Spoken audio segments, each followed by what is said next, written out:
Hello and welcome back for Unit 4's review section, and this is Opioid Epidemic. Just to give you a brief summary, we are actually talking about this phenomenon in America where there are so many people addicted to opioids.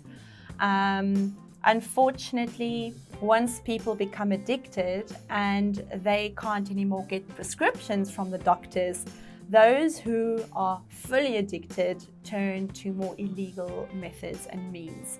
That is then when a lot of them move on to harder, let's just say drugs like heroin, etc., etc. But this is not a new problem. As I mentioned in the previous section, it has been, through the ages that people have used some way of killing pain. It's either opium or morphine, etc.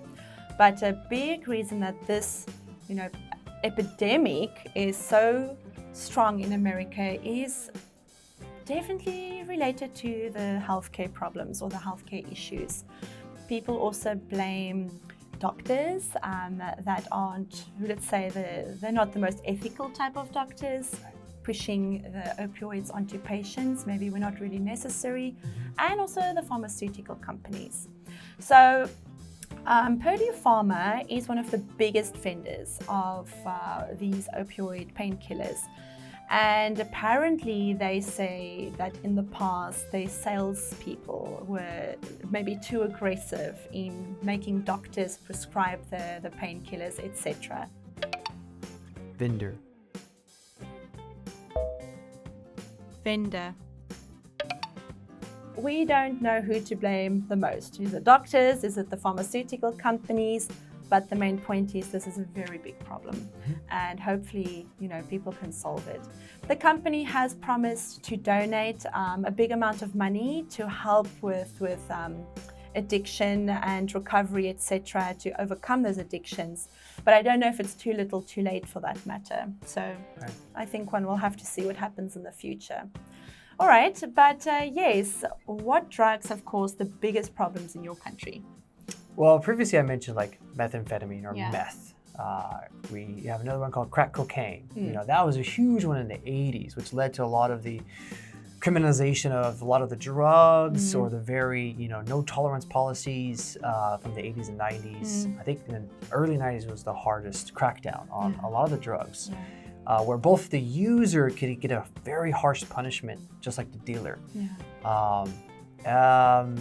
Those two. But nowadays, it's really a lot of opioids, like you're saying. Whether a lot of these people get in prescribed, they get addicted, they have to go to black markets or illegal ways of getting other opioids, or opiates is the other term for it, or just going straight to opium form. Which is super dangerous and can lead to overdoses or make people make drastic decisions in their life. And it's just this nasty downward spiral that they get stuck on. Downward spiral. Downward spiral. But it all is because of a lot of chronic pain, I would say, as well. You mentioned doctors and how the pharma would just overprescribe it. And I witnessed that firsthand in America. Some family members of mine, doctors would just give them pain medicine. After my car accident, doctors were like, yeah, pain medicine. And they gave the, hydrocodone, Oxycontin, just like the ones you mentioned, prescribed legal medicine that, well, it can be very addictive.